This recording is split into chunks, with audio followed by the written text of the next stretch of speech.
때문에 그런 세무조사에서도 그런 일이 나온 적은 없습니다. 예. 지금 정인의 재산에 대해서는 여러 가지 설들이 많습니다. 그 정인의 재산이 구체적으로 어느 정도고, 큰 묶음이 있으면 묶음대로 좀 나열을 했으면 좋겠습니다. 그리고 그 재산이 어떻게 형성되었는지 정인이 좀 이 법정에서, 이 심판정에서 좀 밝혀주실 수 있습니까? 저 지금 미술빌딩 갖고 있는 거는 옛날에 그 유치원을 했던 곳입니다. 30년 전에. 근데 그 유치원을 매입했을 때는 거기가 교회였습니다. 교회였었고 압구정동이 처음 개발할 때이기 때문에 그 배추밭이 많았을 때고 아파트도 막 들어올 때쯤이었기 때문에 교회가 그 네 분이 생겨가지고 부부간에 목사님하고 그래서 굉장히 싼 값에 나와서 그걸 해서 그거를 유치원을 한 20몇 년 해가지고 그거를 지금 증축한 겁니다. 그게 이제 분당으로 이사가고 이게 이제 이제 신도시가 생기면서 그쪽에 이제 유흥업소가 생기니까 유치원을 더 할 수가 없어서 생긴 게 그게 미승빌딩입니다. 그걸 가지고 몇백억을 재산을 형성했다는 둥, 집금화 갖고 몇백억이 됐다는 둥 그런 거는 그 전후 상황을 전혀 상황하지 않은 고려하지 않은 상황입니다.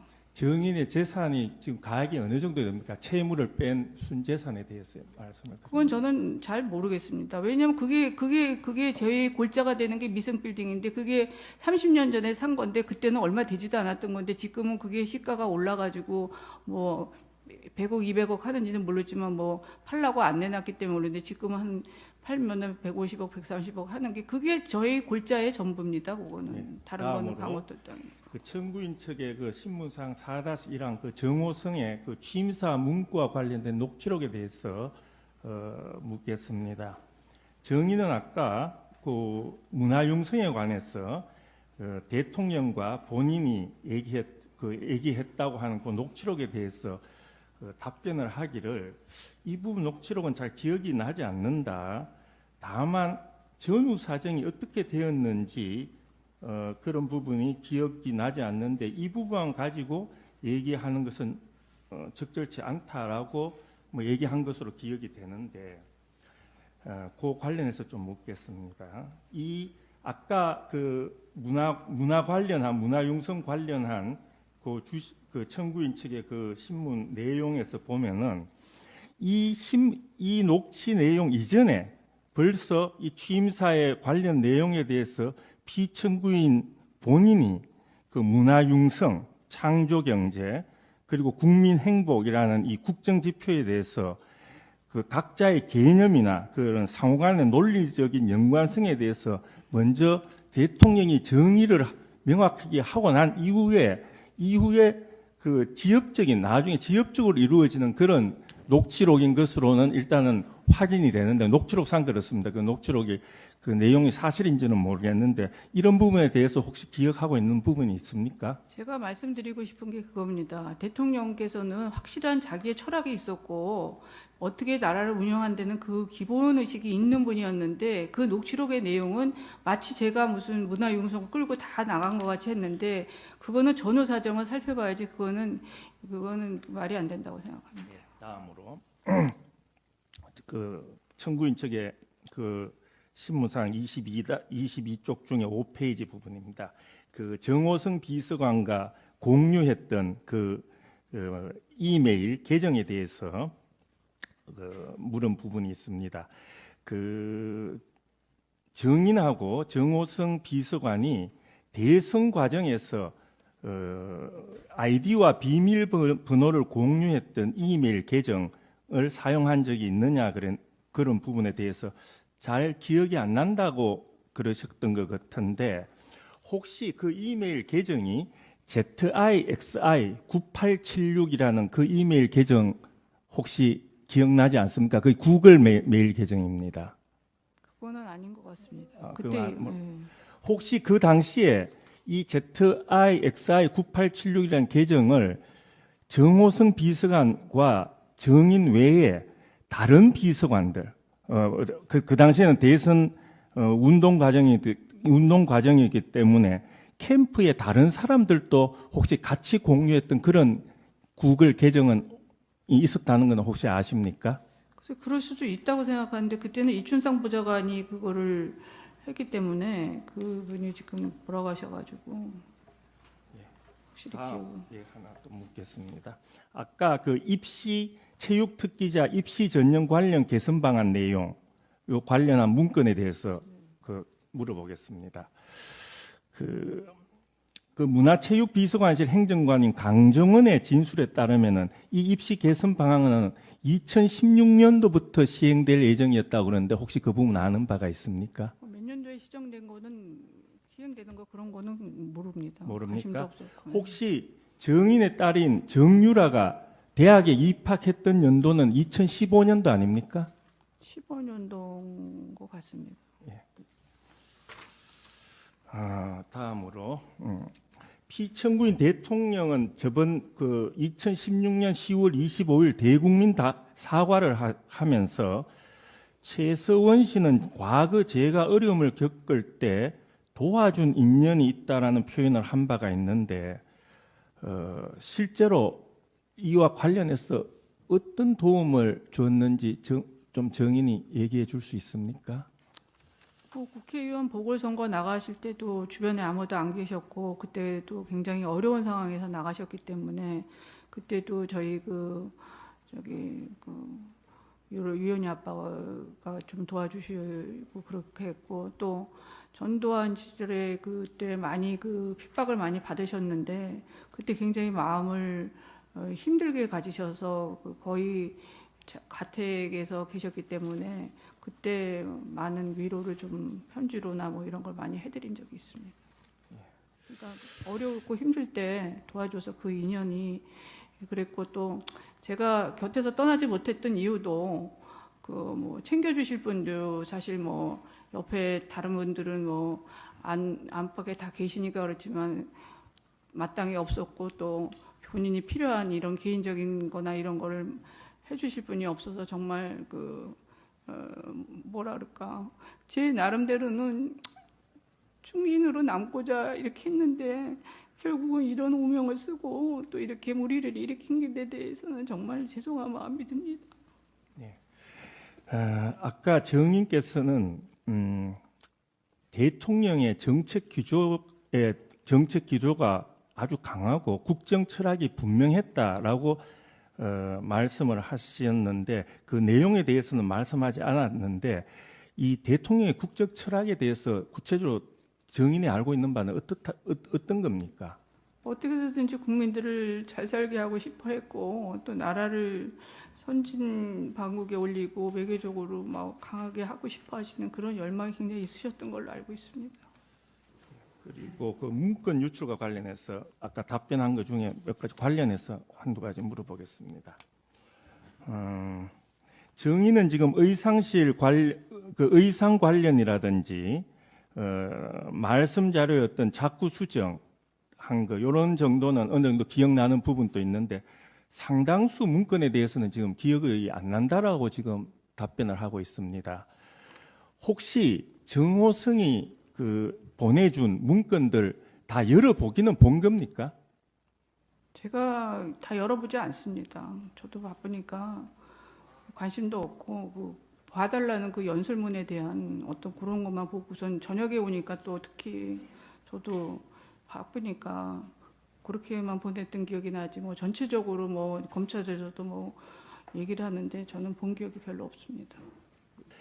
이 두 재단에 대해서 정인이 깊숙이 관여한다는 부분은 관여했다고 하면 아마 싫어했을 것이다라는 취지로 답변을 한 것으로 기억을 합니다.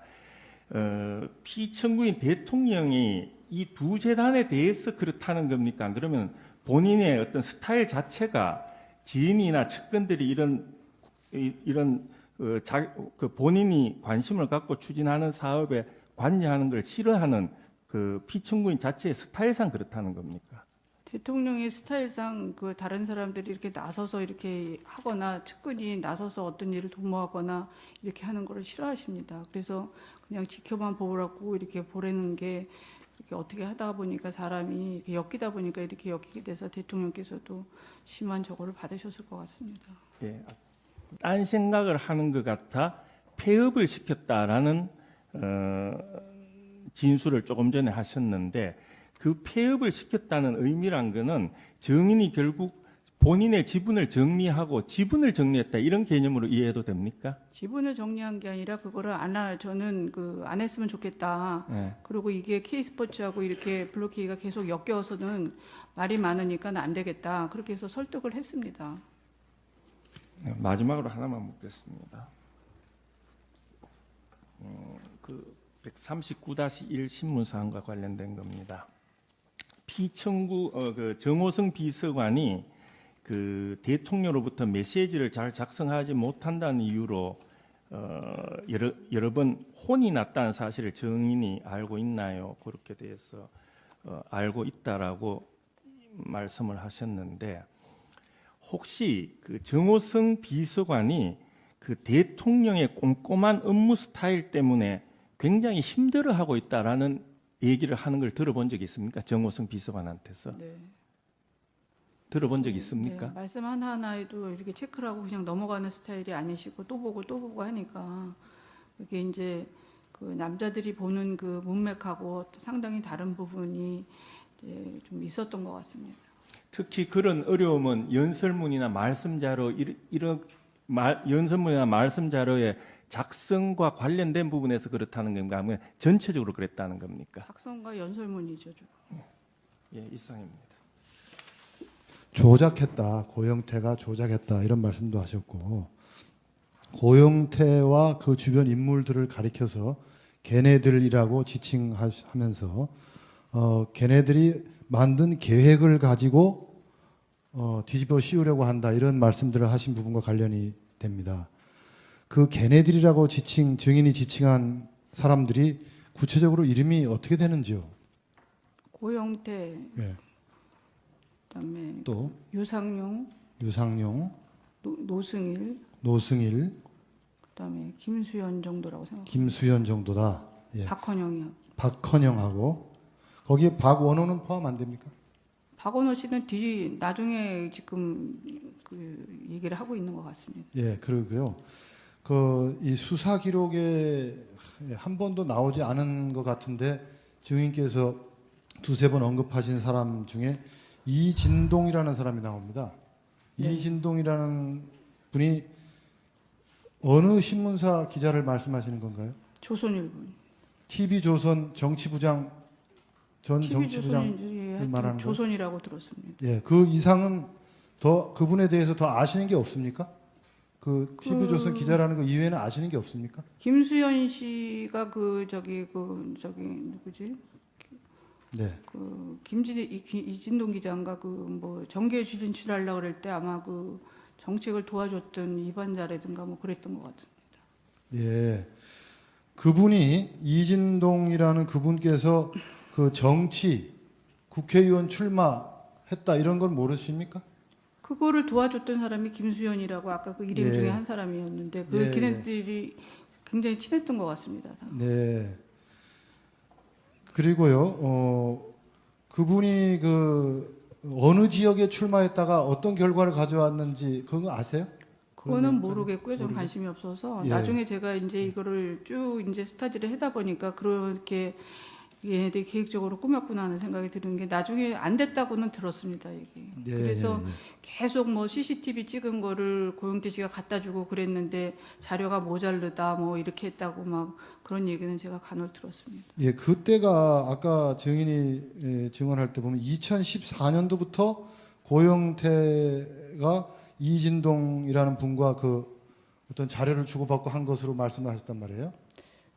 그랬던 것 같습니다. 그래서 예상인가 주식회사 유상용 씨가 누가 대표로 있는지 모르지만 그쪽에서 측근 지원을 하면서 계속 그걸 유지를 하면서 저를 견제하고 저를 결국 이런 식으로 몰고 가기 위해서 그렇게 했던 거라고 지금 생각합니다. 예.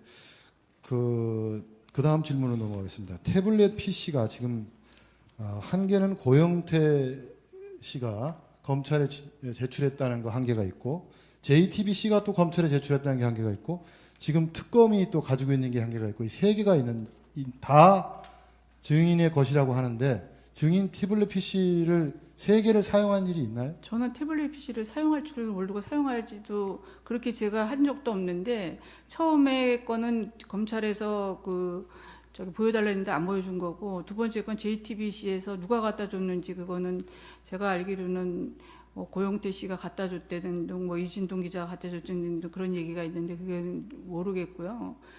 그게 처음에는 독일에서 발견됐다가 또 우리 집 밑에서 발견됐다가 또 말을 계속 JTBC에서 바꾸고 있지 않습니까? 그 내용의 실체는 저는 모르겠고 그다음에 세 번째 제가 그 청문회 때 그 노승열 씨가 얘기하는 걸 들었는데 제가 더블루키를 옮기면서 그쪽에다가 두고 가라 그랬다고 제가 제 발등을 찍었다고 고영태 씨의 책상에 두고 가라 그랬는데 저는 그렇게 얘기한 적도 없고 거기서 태블릿 PC를 본 적도 없습니다. 그리고 지금 그 장시호가 그 조카가 갖다 줬다고 그러는 거를 지금 자신 있게 내놓은 저기 검찰에서 특검에서 내놓은 거는 제가 보기엔 강요에 의해서 걔가 그 태블릿 PC를 지껏 쓰던 거를 내놨지. 저는 제 태블릿 PC를 제 이름으로 사용한 적이 없습니다. 그거는 L자에다가 제 이름으로 제가 했댔는데 제 이름으로 제가 개설할지도 모르고 개설한 적도 없는데 그렇게 자신 있게 내놓은 거 보면은 모르겠습니다. 제 검찰에서 조카하고 지금 이모 사이에도 이런 강압적인 수사를 하는 거에 대해서 정말 너무 강압적인 수사를 해서 제가 특검에 정말 가면은 정말 자살할 것 같아서 갈 수가 없습니다. 너무 폭행적이고 언어적이해서. 다음 질문하겠습니다. 정호성 비서관으로부터 이제 여러 가지 메일이라든지 문자라든지 이렇게 받은 게 아까 말씀하셨는데요. 그 정호성 비서관이 증인에게 보낸 그 여러 가지 문건들이나 자료를 그 증인이 일일이 다 열어보지 않는 사이에 증인의 데스크탑 PC라든지 이런 것을 증인의 직원들이나 고영태나 기타 주변 인물들이 그걸 열어보고 보유하고 이렇게 자료를 같이 이렇게 보고 이럴 수 있는 가능성이 얼마든지 그 사무실에서 있었던 것으로 생각이 되는데 모르십니까? 있다고 보여집니다. 그리고 그 폐업하기 한 달 전에 저기 블록회의에 와가지고 그 유상용이가 와서 그런 일을 하지 않았나 생각이 듭니다. 예, 그리고 그 고영태 씨가 그 가방을 디자인하거나 제작한 사람이 아니었다고 아까 말씀하셨죠? 네. 그러면 대통령에게 피청구인 대통령에게 지금 가방이 납품이라고 할까요? 전달이 된 것을 고영태가 제작한 것으로 다들 국민들이 알고 있는데 그게 아니란 말인가요? 그 제작 회사를 따로 갖고 있었던 건 아닙니다. 그 회사는 망하지 않았습니까? 그러면 그 가방들은 그러면 어디서 난 걸 청와대로 가져간 겁니까? 모르겠습니다. 지인들이 하는 거기에서 공장에서 만들어 오거나 그런 걸 그랬던 것 같습니다. 예, 그러시고요. 아까 그 증언 도중에 미르라는 회사가 설립된 이후에 자기네들끼리 문제가 발생한 것 같다. 그래서 싸움이 일어난 것 같다. 그런데 그 자기네들끼리라는 게 누구며? 미르요? 예, 미르라는 그 회사가 설립된 이후에 자기네들끼리 문제가 발생해가지고 싸움이 일어난 것 같다. 그 미르 재단이 그렇게 아까 증언을 하셨단 말이죠.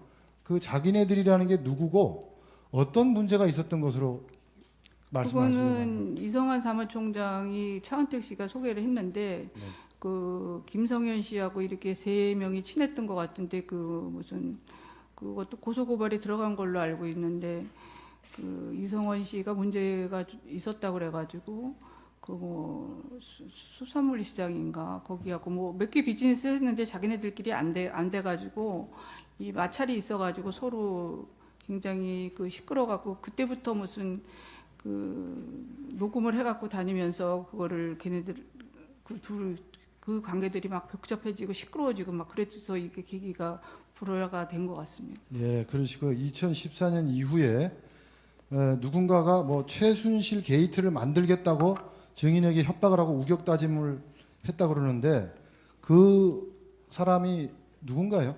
고영태입니다. 고영태입니까? 예. 그리고 아까 말씀하시면서 증언하시면서 걔네들 기획에서 뒤집어 씌운다 그러는데 그 걔네들이 정현식과 박헌영 이외에 또 누구라는 얘기를 아까 하려다가 못했습니까? 아니 K스포츠단은 K스포츠단이 움직이는 그 사업 계획이 있는 건데 그거를 전부 블루케이에서 무슨 제가 이제 지시를 해가지고 이익을 창출하는 것 같이 갑자기 지금 제가 독일을 갔다 오니까는 검찰에서 그런 식으로 전부 얘기를 했더라고요. 검찰에서 무슨 어떤 수사 방향을 갖고 있는지 모르지만 그래서 제가 너무 놀래가지고 그런 거가 아니었나 생각이 드는 거죠. 예, 그리고 검찰에서 아까 증언하셨대요. 검사가 검사인지 뭐 정확하게는 말씀 안 하셨지만 검찰 측에서 이야기하기를 돈을 안 먹어서 그나마 다행이다라고 하면서 금전적 이익을 얻었던 것은 검찰에서도 없다고 했다 이렇게 말씀을 하셨단 말입니다. 네. 그러면은 그 이야기는 그 검찰에서 증인에 대한 계좌 추적을 압수수색 영장을 받아가지고 계좌 추적을 다 한 결과 그렇다는 말을 하던가요? 그렇게 다 한 거겠죠. 돈을 제가 한 번도 먹은 적이 없는데 이게 어떻게 해서 제가 이렇게 뭐 수십억을 먹고 무슨 이렇게 이렇게 이익을 보는 것 같이 이렇게 구조가 돼 있느냐. 이건 말이 안 된다 그랬더니 그거 돈을 안 먹어서 다행인 줄 아십시오 그랬더라고요. 예, 그러시고요. 마지막 예. 이제 조금만 더 묻겠습니다. 그 이성한이라는 사람으로부터 5억 원을 내놓으라는 그런 공갈 협박을 받았다고 했는데요. 그 부분도 검찰에서 진술을 증인께서 했습니까? 이렇게 협박받은 사실이 있다. 네, 했습니다. 그래서 그런- 왜 그런 사람들은 조사를 안 하고 저희들만 하느냐 그랬더니 뭐 거기서는 뭐 검찰에서 자기네들 원하는 방향대로 다 얘기를 하니까 그 사람들은 굳이 지금 조사할 필요가 없다고 생각하는 것 같습니다. 아, 예. 그리고 그 마지막 질문인데요. 그 피청구인 대통령께서 2006년도인지 뭐 8년도인지 저도 잘 2010년도 같은데요. 그 지방선거 때 이 어떤 연설장에서 괴한으로부터 이 칼에 얼굴을 맞아가지고 그 입원한 적이 있었죠. 예. 그때 그 증인께서 간호를 해드렸습니까? 아니요. 거기는 뭐 3중 2중으로 쌓여서 들어가고 싶어도 들어갈 수가 없었습니다. 예, 근데 그런 얘기가 왜 나왔는지 모르겠어요. 예. 이상입니다. 2014년도에 그 뭐 게이트를 만들겠다 이렇게 협박을 당하셨다고 했는데 뭐 어떤 연유로 인해서 누구로부터 그렇게 협박을 받은 겁니까?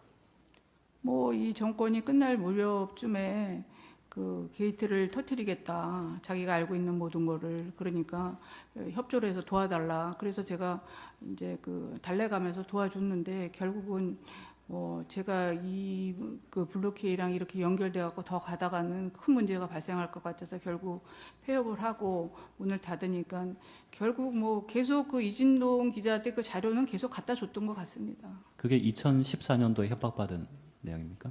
2014년도가 아니라 14년, 15년도, 16년, 15년도나 14년도 그쯤인 것 같습니다.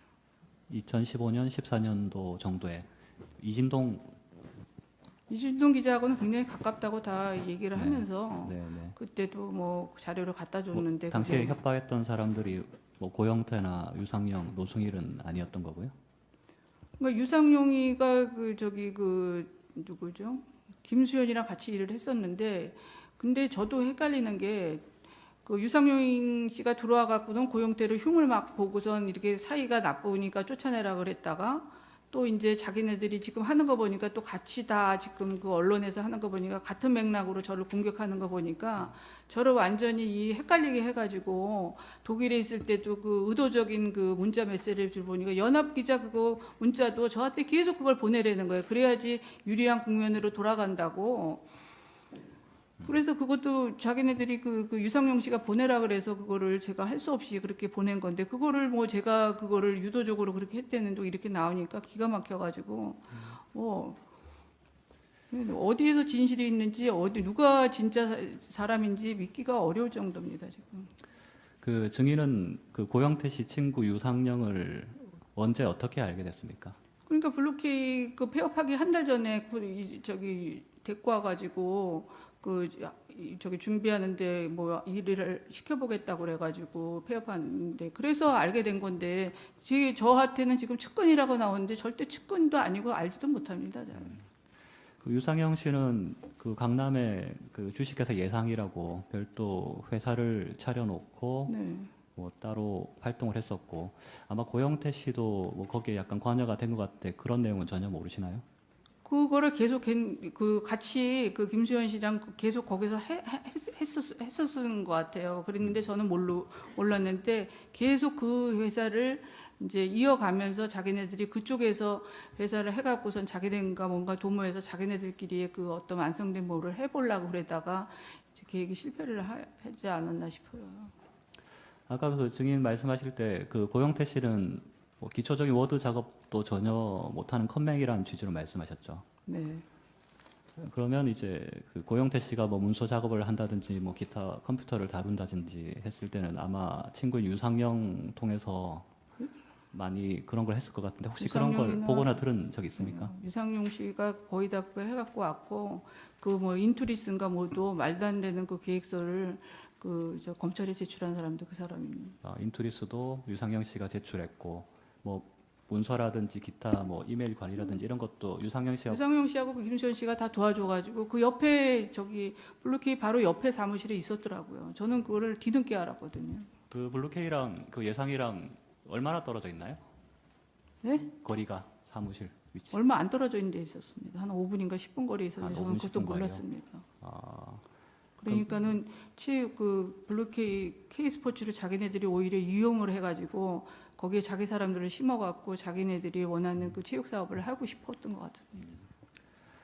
증인 그 청문회 때 그 고영태 씨하고 뭐 집 문제, 돈 문제로 뭐 싸웠다고 얘기했는데 그건 언제 그 왜 싸우신 건가요? 아니 돈을 자꾸 저기 임차를 해달라 그러니까 저한테 감정이 안 좋은 게 확확 그 저기 사업 자금하고 이런 거를 밀어줘야 되는데 이제 뭐 대통령 측근인 줄 아는데 그것도 안 해주고 하니까 감정이 쌓이면서 자기네들이 이제 뭔가 회사를 좀 차려보려고 했던 것 같습니다. 그 고영태 씨가 그 증인한테 뭐 돈이라든지 제반 여러 가지를 자주 요구를 하는 편이었나요? 몇 번 저기 보니까 임차해 사업 준 자금도 적이 좀 대준 있었습니다. 것 같고 한데 예, 예. 뭐 한 몇 번 정도 그렇게 대줬는지 기억이 나십니까? 뭐 신용불량자여 있어가지고 뭐 카드나 뭐 이런 거 절대 쓰지 못하는 그게 돼가지고 그때 저희 그 변호사님을 소개를 한번 해가고 그거를 한번 대여해 준 적이 있습니다. 아, 고영태 씨가 신용불량자여서 뭐 본인 명의로 뭐 대표이사로 취임하든지 이런 것도 안 되고 그렇게 해서 네. 아마 뭐 다른 측근들을 세우고 그리고 뭐 돈도 없기 때문에 증인이 돈도 빌려주고 뭐 이런 네, 관계였던 네. 건가요? 예, 이상입니다. 제가 하나만 한 가지만 좀 한 가지만 좀 죄송합니다.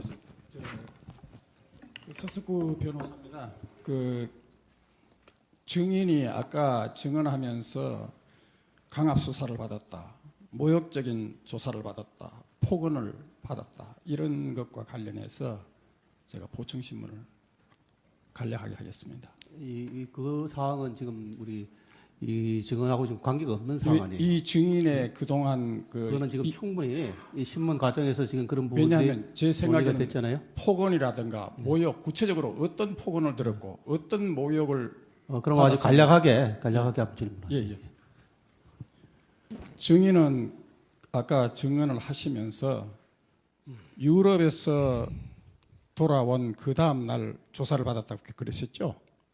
네. 그리고 새벽 1시 35분까지 조사를 받아가지고 그 조서를 받을 때는 그 뻗을 지경이었고 그래서 내용을 충분히 그 내용을 검토할 수가 없었다. 서명한 것은 사실이지만 그런 얘기를 했죠. 네. 그리고 증인은 제가 수사 기록을 보니까 원래 신경쇠약을 지병을 갖고 있었다는데 사실입니까? 네. 그리고 극심한 스트레스로서 공황 장애까지 왔다고 이렇게 조서에 기재되어 있는데요.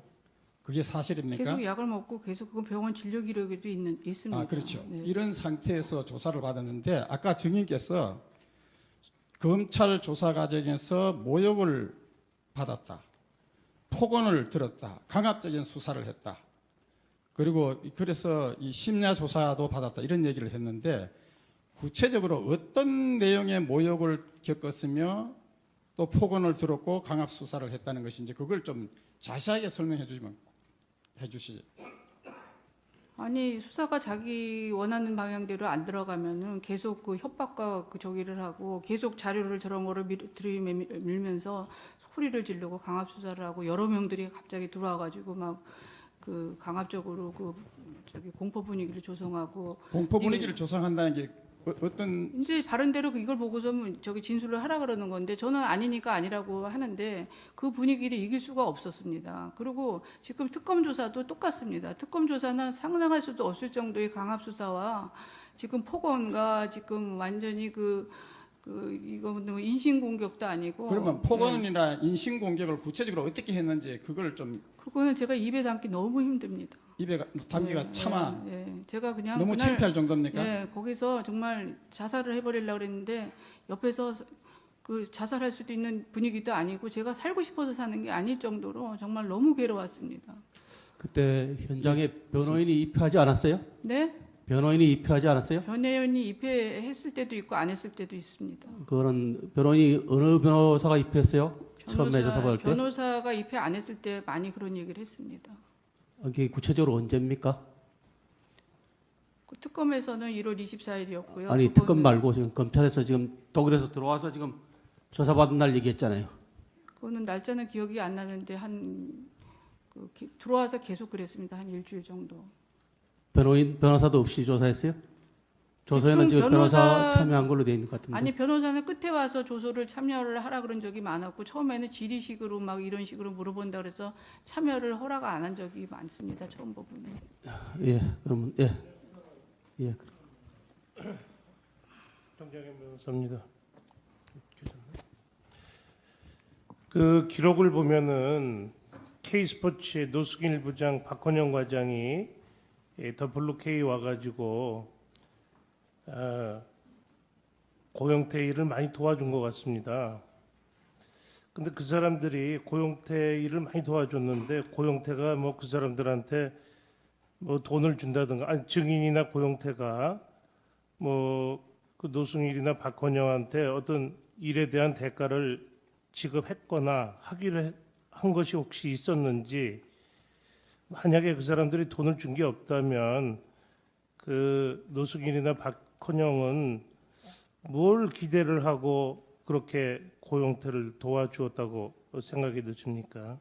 그러니까는 자기네들이 선후배가 아니고 또 친구니까 그렇게 해서 체육재단을 한번 활용을 해서 예상이나 이런 걸 통해서 자기네들이 원하는 방향의 일을 도모하고 저는 배제시키려고 그랬던 것 같습니다. 증인이 뭐 무슨 돈을 주겠다, 월급을 주겠다 이런 저는 그런 얘기 한 적 전혀 없습니다. 없죠? 예. 네. 이제 예. 그럼 정무위적 혹시 만드신 분 있어요? 문사식 변호사 한번 좀 몇 가지 좀 예. 묻도록 하겠습니다. 예, 간단하게 한번 주시죠. 예. 지금 시간이 많이 돼서 재판장님 괜찮으시다면 재판관님들 질문을 먼저 좀 아니 지금 있으시면 다 하시고 하시고. 네. 마무리를 우리 재판부에서 할 테니까. 네, 알겠습니다. 하세요. 네. 그럼 저희들 몇 사람이 같이 질문할까요? 예. 증인. 네. 아까 피청구인 대리님께서 혹시 사무실에 있는 직원들이 데스크탑을 이용해서 정우성이 증인에게 보낸 이메일을 봤을 가능성도 있지 않느냐라고 물어보니까 증인이 뭐 그럴 가능성도 있다라고 이야기를 했는데 실제 그런 가능성이 있어요? 가능성이 있습니다. 아니 보통 이메일을 통해서 문서들을 공유를 하는데 그 이메일을 보려면 비밀번호나 아이디를 알아야 될 거 아닙니까? 그러면 다른 직원들한테 그 이메일이나 아이디를 알려준 거예요? 아니 비밀번호나 아이디를 알려준 거예요? 아니 그거를 막 켜놓은 상태일 수도 있고 뭐 그런 가능성이 있다는 거지 그 방법까지는 전 모르겠습니다. 아니 그러면 그건 물어볼게요. 그럼 직원들한테 비밀번호나 아이디 알려준 사실 있어요, 없어요? 뭐 있는 것도 있고 없는 것도 있습니다. 아 있는 것도 있다고요? 정우성 비서관하고 그 메일은 없습니다. 그러면 증인이 이메일을 켜가지고 볼 수 있는 상태를 만들지 않는 한은 다른 사람들이 보지 못할 거 아닙니까? 그렇죠. 켜놓은 상태도 있었으니까요. 그러면 증인 그렇게 정우성 비서관으로부터 받았던 문서들을 다른 사람들이 쉽게 볼 수 있도록 항상 그러고 다녔어요? 아니요. 그럼 그런 거 본 적 있어요, 없어요? 다른 직원들이 그거를 보는 걸 본 적 있나요, 없나요? 그거는 모르겠습니다. 그럼 본 적 없다라는 거죠?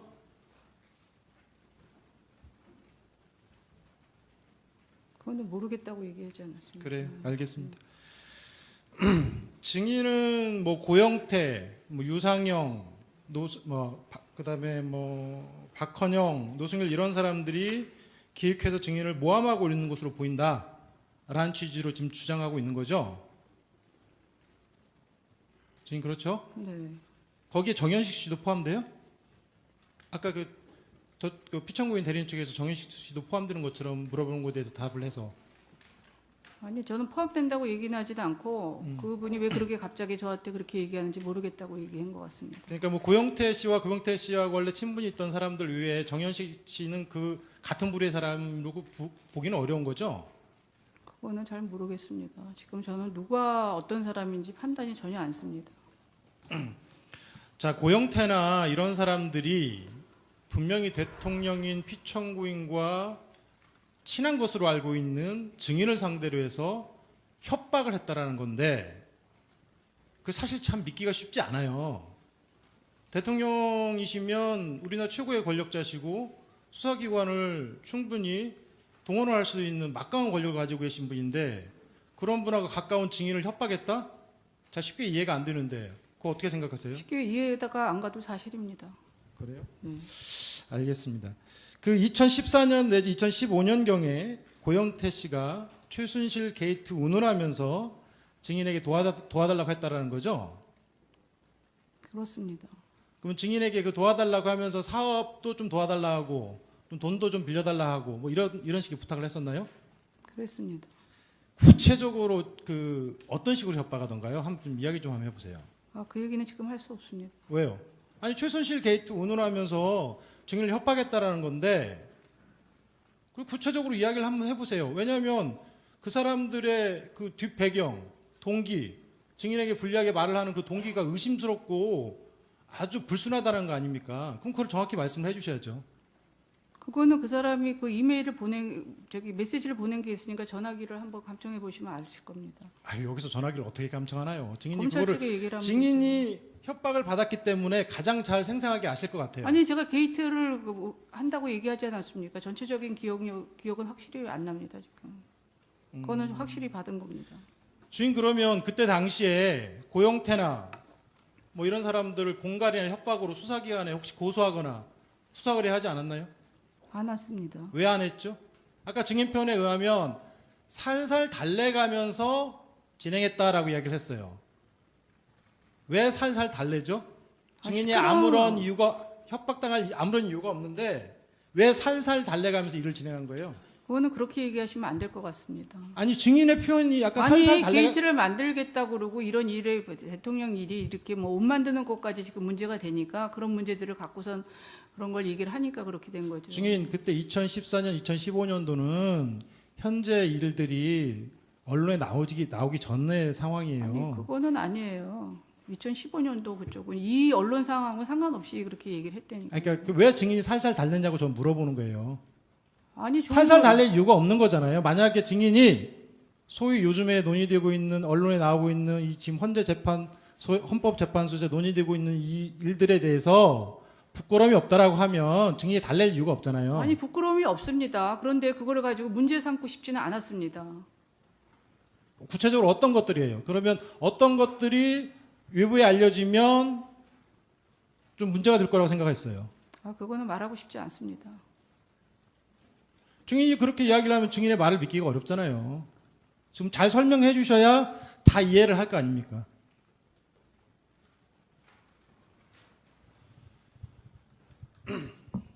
아까 제가 설명을 드렸습니다. 저쪽에.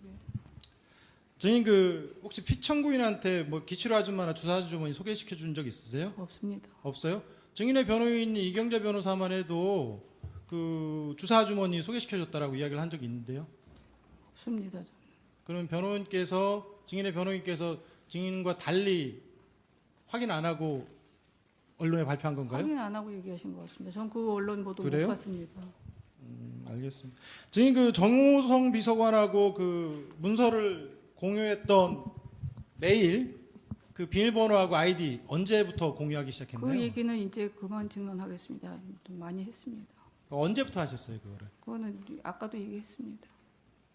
아까 저 제대로 못 들었어요. 아 그러니까 그 얘기는 이제 제대로 말씀 안 하신 것 공유하겠습니다. 같은데.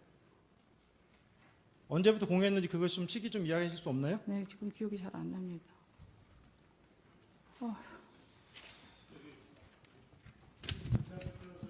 질문하신 거에 관련돼서 한 가지만 좀 물어보겠습니다.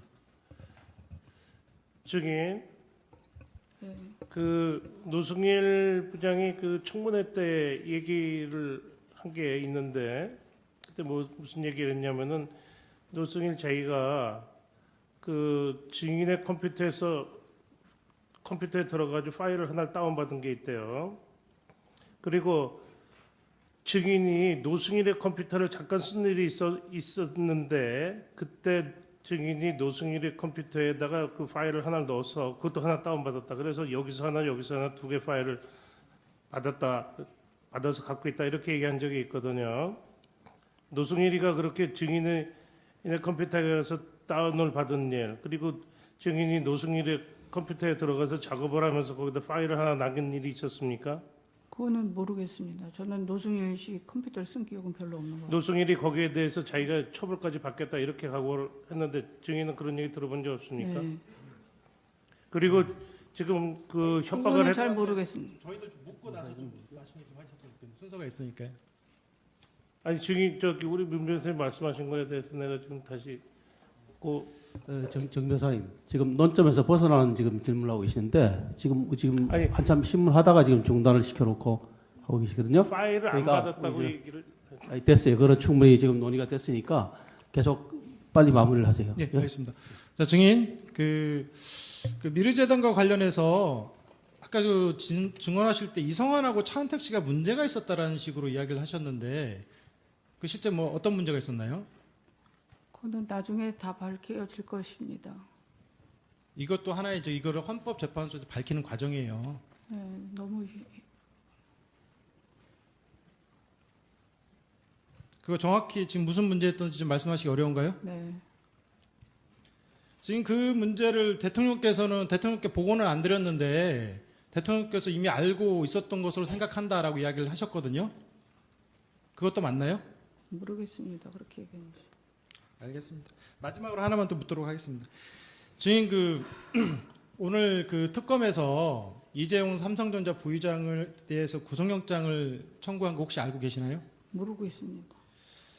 그 특검 조사와 관련해서 그 언론지상에 나오는 거는 그 이재용 부의장의 경우 2015년 7월 25일경에 대통령과 면담을 할 때 대통령께서 약 20여 분간 왜 승마와 관련돼서 지원이 제대로 진행되지 않느냐 강하게 질책을 해서 그 직후에 삼성의 박상진 사장이 독일에 건너가 코어스포츠와 200 몇십억 대 용역계약 약정을 하고 그리고 실제 그 이후에 약 10개월에 걸쳐서 약 70억 정도의 넘는 돈을 그 실제 용역대금 내지는 말값으로 보내줬다고 하거든요. 혹시 그 내용 들어본 적 있어요? 무슨 내용이에요? 방금 말씀드린 거. 내용 들어본 적 없습니다. 그리고 270억이라는 거는 그 가상 금액이지 그 사람들이 집행할 저 의지도 없다고 아까 말씀드렸지 아니요. 않습니까? 그러니까 뭐 이렇게 계약서 내용을 말씀드리는 거예요. 그리고 근데 그러면서 자기들은 대통령이 강하게 압박해가지고 어쩔 수 없이 한 자기들 이거 삼성 측의 주장입니다. 강하게 압박해가지고 어쩔 수 없이 한 공갈의 피해자다. 뭐 이런 취지로 주장하거든요. 그거에 대해서 어떻게 생각하세요? 그거는 모르겠습니다. 그 사람들의 주장이니까. 그러면 피해자 아니면은 사전에 그 대통령하고 피청구인하고 삼성 측하고 어느 정도 논의가 돼가지고 진행이 됐다는 건가요? 그렇게 물어보시는 건 아닌 것 같습니다. 아니 그거에 대해서 대답을 하시면 돼요. 제 질문 취지에 대해서 또 뭐라고 하지 마시고 대답하시면 돼요. 질문 취지를 잘 모르겠습니다. 무슨 얘기인지. 아니 그 삼성 측에서는 마치 공갈의 피해자처럼 이야기를 해요. 근데 그분들이 얘기한 걸 제가 뭐라고 얘기를 할 수가 있습니까? 잘 모른다? 네. 예, 알겠습니다. 이상입니다.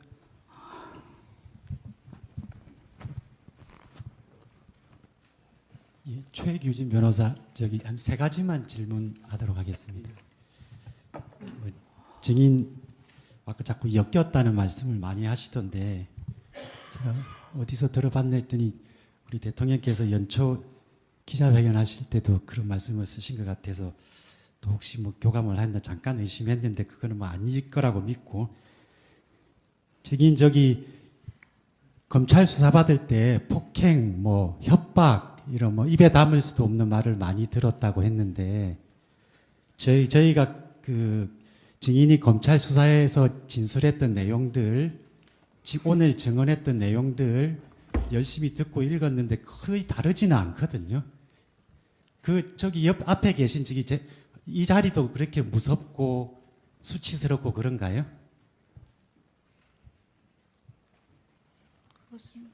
뭐 대답 안 하셔도 상관없습니다. 예. 그다음에 저기 의상실 그 신사동에 있는 의상실에 대해서 하나 여쭤보겠습니다. 그 신사동 의상실은 증인이 운영한 게 아니라고 그러셨나요? 더 이상 답변을 안 하겠습니다. 고영태 씨가 운영을 했다고 진술하셨나요? 그건 어느 의사생실인지 잘 모르겠습니다. 뭐 진술 거부한다고 제가 받아들이고 하나만 더 자꾸 확인하지 마시죠. 예, 하나만 새로운 걸 물어보시죠. 예. 그 증인은 그 KD 코퍼레이션과 관련해서 KD 코퍼레이션 회사를 그 피청구인에게 소개할 때 이 회사가 뭐 괜찮은 회사다라고 생각했고 그 이유 중에 하나가 기아 자동차에도 납품하고 있는 걸로 알기 때문에 괜찮은 회사라고 생각을 하셨다고 하셨죠. 그건 아까 답변을 다 했습니다. 예. 그래서 제가 이제 질문을 드리는데 증인이 말씀하셨던 게 피청구인에게 대기업들이 자기들과 관련이 있는 회사만 납품을 하도록 하고 있고 기술력이 매우 좋은 기업이 기술력이 사장될 것 같아 안타까워서 소개했다고 하는데 기아 자동차가 대기업이 아닌가요? 아까 그건 대답을 다 한 걸로 알고 있습니다. 예, 그럼 몇 가지 조금 추가적으로 저하고 그 이영구 변호사님 지금 질문하는 내용이 새로운 내용이 없이 네. 아까 했던 내용을 반복해서 네. 자꾸 질문하고 추궁하는 것밖에 안 돼 보이는데 이거는 이제 탄핵하는 내용이 몇 개 있습니다. 그럼 중요한 것만 네. 줄여서 하세요. 네? 네. 그 KD 코퍼레이션 관련해서 그 문하경 씨로부터 뭐 샤넬백이나 명절에 선물을 오갔지만 4천만 원 금원을 받은 적은 없다라고 말씀하셨죠. 그 KD 코퍼레이션에 대해서는 더 이상 얘기하고 싶지 않습니다. 아까 다 말씀드린 걸로 알고 있습니다. 저도 그러면 오늘 너무 힘이 듭니다. 그러면 문하경 씨가 검찰에서 그렇게 진술하셨는데 문하경 씨도 그러면 검찰에서 무슨 압박을 받아서 그렇게 진술했다고? 그거는 모르겠습니다. 증인한테 직접적으로 좀 물어보세요. 문하경 씨가 어떻게 했는지를 증인이 어떻게 알겠습니까? 네. 네. 확인하지 마시고요. 네. 확실한 걸 좀 물어보세요. 네, 알겠습니다. 그 플레이그라운드에서 70% 차명 주주를 가지고 있다고 했는데 그 정도면 플레이그라운드의 소유주라고 봐야 되지 않습니까? 그것도 아까 말씀드렸습니다. 그리고 WK에서 폐업을 시켰다라고 하고 또 피청구인 쪽 그 대리인에서 설득을 했다라고 하는데 폐업을 시켰다라고 하면 그것은 보통 그 WK의 소유주가 할 수 있는 말 아닙니까? 그것도 아까 다 말씀드린 겁니다.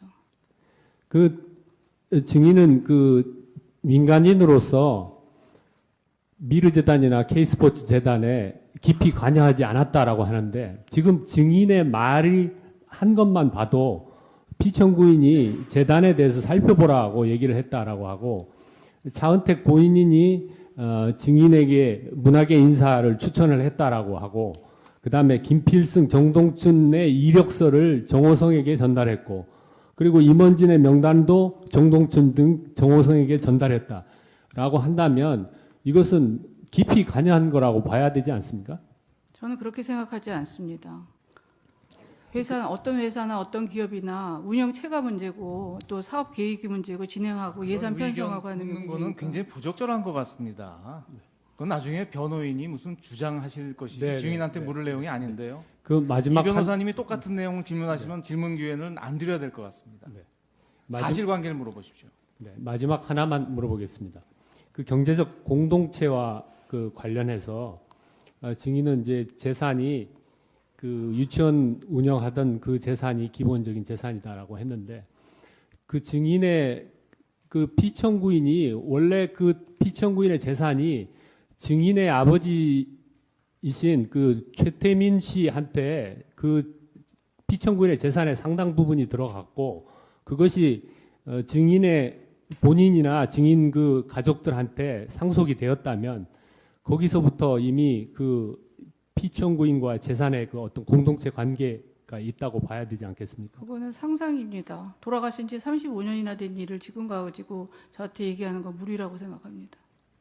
저도 노력할 만큼 노력하고 30년 동안 교육사업에 헌신을 다한 사람입니다.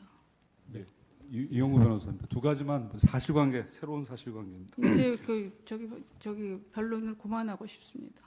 조금만 이제 마무리 단계니까 네. 하세요. 똑같은 아주 질문을 줄여서 계속하십니까? 네? 사실관계만 명확하게 사실관계만 대해서만 질문하세요. 증인 대구의 보광직물 아십니까? 모릅니다. 차순자 씨 모르세요? 모릅니다. 대구의 시의원 하시는 분인데 모르세요? 모릅니다. 이 보광직물의 차순자 씨도 경제사절단으로 10여 차례 다녀왔는데 아십니까? 그걸 제가 어떻게 합니까? 모르십니까? 네. 다음 질문입니다. 그 SK에 80억 원의 해외 전지 훈련을 요청을 할 때 박헌영 등이 그 80억을 국내 뭐 WK로 달라고 했던 것이 아니라 독일 비덱스포츠로 보내달라라고 요청한 거 아십니까? 그거는 기획 단계에 불과했고 그건 이루어지지도 않고 되지도 않았습니다. 그거에 대해서만 얘기를 해보세요. 그러니까 증인과 무관하다면은 왜 돈을 독일로 보내달라? 그거는 라고 하는 거냐? 독일로 보내달라고 그런 적 없습니다. 아까 얘기하지 않았습니까? 증인은 무관하다? 네. 마치겠습니다. 예. 그럼 우리 이제 재판부에서 질문을 드리도록 하겠습니다. 예. 예, 증인 건강도 안 좋은데 장시간 고생하시네요. 가급적 축약해서 한두 몇 가지만 좀 묻겠습니다. 지금 그 재단 관련돼서 자꾸 질문들이 왔다 갔다 했습니다. 그 K스포츠 같으면은 이제 정동춘 2대 이사장 그리고 김필승 이사 이분들을 이제 뭐 아까 서상욱 씨나 이런 분들로부터 추천받아서 이력서를 그 정호성 비서관한테 전달했다 이렇게 말씀하셨죠? 네.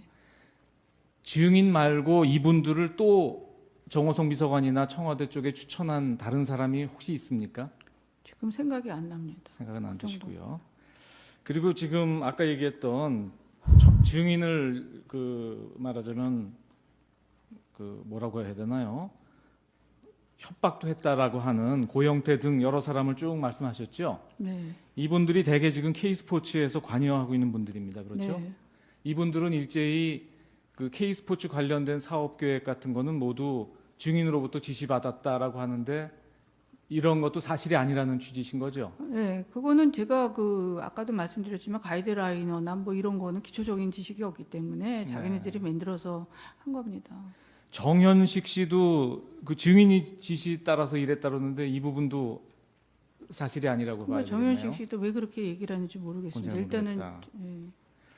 그다음에 그 K스포츠 부장으로 있는 강사민이란 부장이 있습니다. 네. 이분 혹시 아세요? 저는 그 사람을 잘 모르고 그 저기 뭐지? 그분은 잘 모른다. 그 사람 친구인 줄 알고 있습니다. 누구죠? 예.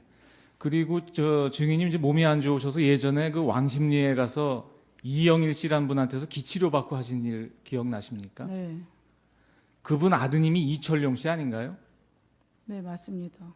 그 이철용 씨도 근데 그 저 증인으로부터 지시를 받고 이 K스포츠 일을 했다고 하거든요. 이분도 그러면 저 고영태 씨 측에 지금 포섭이 돼 있는 건가요? 그거는 고영태 씨 소속이 아닙니다. 거긴 아닌데. 네. 근데 왜 그분은 그런 얘기를 하죠? 그 아마 아버님이 그렇게 한 거로 그렇게 한 걸 얘기를 한 것 같습니다. 아버님이?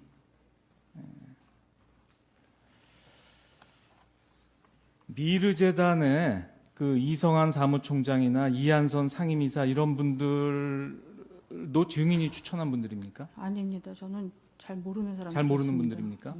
이분들도 그 증인이 미르의 회장 역할을 했다 뭐 이런 얘기를 하거든요.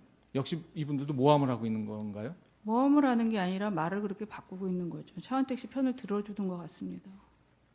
아, 차은택이 아는 사람들이니까 차은택 네. 편을 들어서 지금 사실과 다른 얘기를 하고 있다. 말을 저한테 미루는 것 같습니다. 네.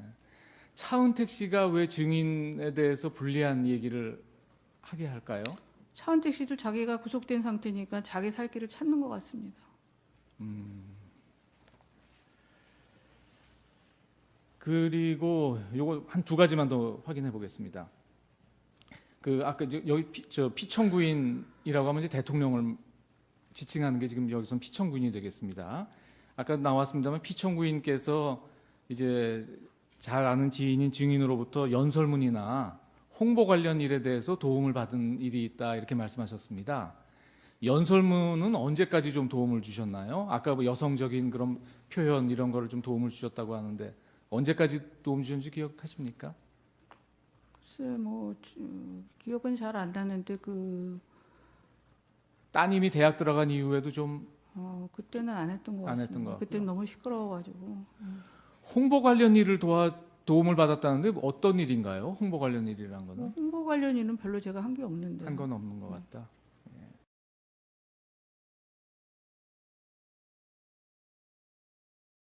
여러 대 사용한 게 아니라 저는 네. 제 전화번호를 하나 갖고 있는데 너무 제 전화번호를 많이 알아갖고 전화를 해갖고 전화를 잘 안 쓰고 차명폰을 직원 거를 썼습니다. 증인이 그 관련된 사람 예를 들면 K스포츠 직원이나 이런 직원들한테도 차명폰을 써라라고 얘기했다는 얘기가 있는데 저는 그렇게 얘기한 적 그렇게 한 없습니다. 적은 없고요.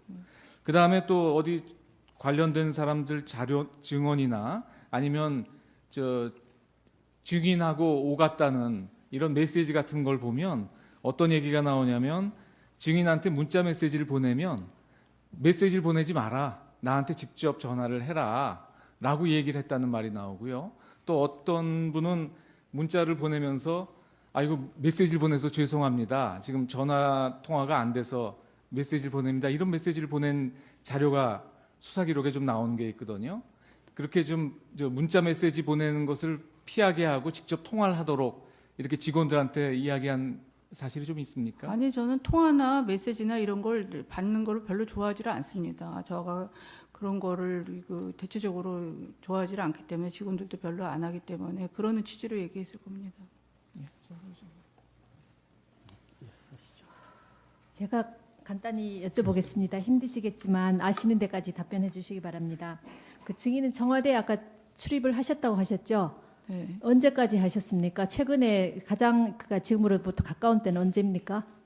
기억이 잘 안 납니다. 주로 어떤 요일에 가셨습니까? 아마도 저희가 이제 공무원이다 보니까 주중에는 가시기 어려우셨을 것 같고 주말에 가셨지 않나 싶은데요. 그거는 뭐 주중에 간 것도 있고 주말에 간 것도 있는데 기억이 잘 안 납니다. 한 달에 한 몇 번 정도 가셨습니까? 몇 번 정도 안 갔습니다. 그럼 가실 때는 어떤 차를 타고 가셨습니까? 그냥 차를 타고 갔습니다. 증인의 차입니까? 아니면은 다른 사람의 차입니까? 다른 사람 누구입니까? 뭐 그때마다 바뀌어서 잘 모르겠습니다. 그럼 기억나시는 대로 뭐 한두 분이라도 말씀해 주십시오. 기억이 안 납니다. 이름이. 그다음에 아까 증인이 청구인 대리인께서 신문하실 때 캄플라테 씨를 모른다고 하셨죠? 갑자기 물어봐서 모른다고 그랬습니다. 근데 이제 피청구인 대리인께서 신문하실 때는 캄플라테 씨로부터 지분을 인수하셨다고 이렇게 하신 것 같은데 아시기는 아시나요? 네. 그다음에 김필승 씨와 아까 정동춘 씨인가요? 그분들 면접을 얘기하시려고 하다가 말을 중단을 하셨거든요. K스포츠 재단에서. 아니, 면접이라기보다는 일단은 대면은 하셨습니까? 네, 한번 대면한 적 있습니다. 대면해서 이 채용에 관한 얘기를 나눈 적은 있습니까? 아니 일단은 서류가 올라간 다음에 됐다고 그랬을 때 본 적이 있습니다. 그다음에 증인이 아까 이제 미르 재단이 설립되고 난 뒤에 피청구인께서 잘 돌아가는지 한번 살펴봐 달라 이렇게 말씀을 하셔서 이렇게 조금 살펴보셨다고 하셨죠? 네. 그러면은 아까 증인이 민간인인 것을 계속 강조를 하셨거든요. 그러면은 이 재단에 대해서 관장 부서도 있을 테이고 이사회도 있을 테인데 굳이 민간인인 증인에 대해서 피청구인께서 살펴봐 달라고 하신 이유가 뭡니까? 그거는 그런 의미가 아니라 그냥 그렇게 만드니까 이제 보라시는 얘기지 제가 직접 들어가서 이사회에 관여하거나 뭐 이렇게 보라는 얘기는 아니었습니다. 보라는 것이 그럼 바깥에서 어떤 식으로 본다는 얘기인가요? 그냥 뭐 잘 돌아가는지 보라는 거죠. 그 어떤 의미까지는 뭐 정확하게 설명드리기 좀 어렵습니다. 그러니까 잘 돌아간다는 의미는 아까 이제 제가 여쭤보고 싶은 게 이제 이성환 씨와 차은택 씨가 다툼이 일어났다고 했지 않습니까? 네. 그 부분도 증인이 그러면 살펴봐야 될 부분이라서 만약에 잘 돌아가는지 살펴보라 하셨다면 그 부분을 얘기를 드렸어야 될 것 같은데요. 그 부분을 그거는 아니었습니다. 그거는 뭐 한참 위에 터진 일이니까. 시간이 없으니까 제가 저기 한 가지 보겠습니다. 그 정호성 씨와 증인이 이제 문자를 주고 받으시기도 하시고 메일로 공유를 하시기도 하시지 않습니까? 그다음에 정호성 씨가 문자를 메일을 밤늦게 안 보낼 때는 증인이 언제 보냈느냐, 빨리 보내달라 이렇게 문자를 보낸 적도 있으시죠? 네.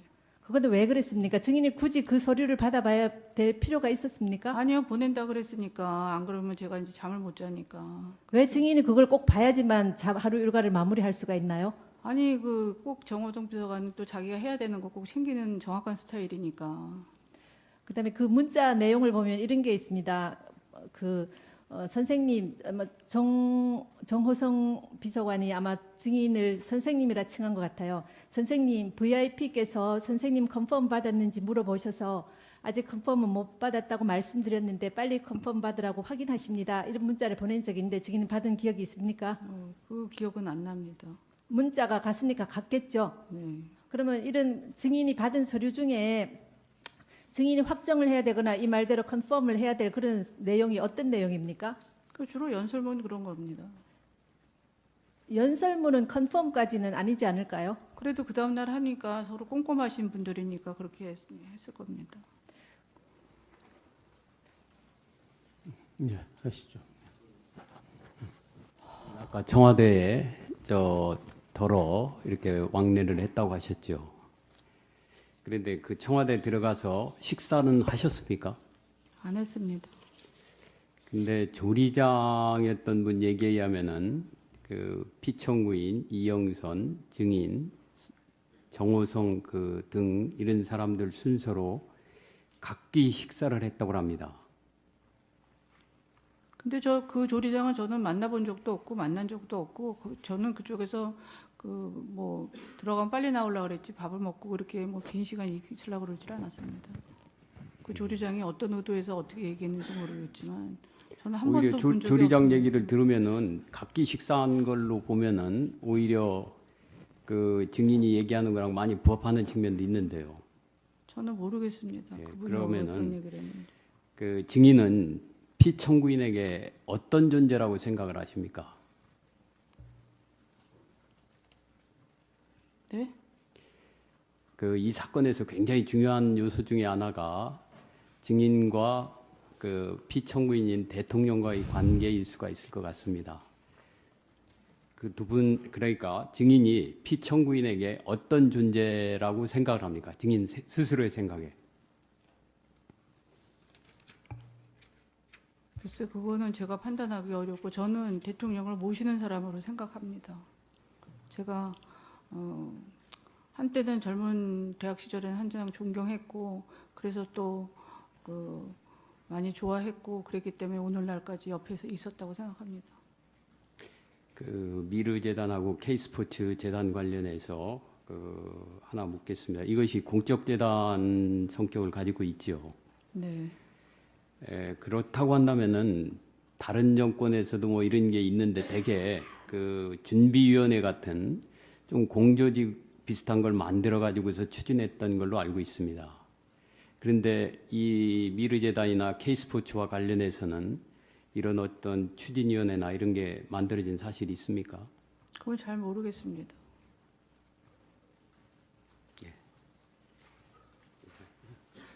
예, 하시죠. 증인 8시간 이상 증언하느라고 고생 많으신데요. 한 가지만 물어보겠습니다. 고영태 씨한테 태블릿 PC 한 대 선물한 적 있습니까? 선물한 적 없습니다. 없습니까? 아니 제가 왜 묻느냐면은 국회 국정조사에서 고영태 씨가 나와서 증언하면서 증인한테서 태블릿 PC 한 대를 받았다고 그랬거든요. 기억이 잘 없습니다. 기억이 없어요? 네. 알겠습니다. 했습니까? 우리 최소원 증인 지금 건강이 안 좋다고 그러셨죠? 예? 그 원래 그랬습니까? 아니면 이번에 그 수사를 받으면서 그래 됐습니까? 원래 우울증으로 한 2, 3년 다리를 못 써갖고 움직이지를 못하고 병원에 2년 동안 입원해 있었고 공황장애가 심해서 비행기 타고 이럴 때도 약을 복용하지 않으면 못합니다. 지금도 구치소에서 계속 약을 먹지 않으면 막 이렇게 심장이 뛰고 잠을 잘 수가 없고 막 그 폐쇄공포증 같은 게 와서 아까도 그래서 작가 양해를 구하고 약을 먹은 겁니다. 그 신경쇠약하고 공황장애 이런 거 관련된 약입니까? 네. 예.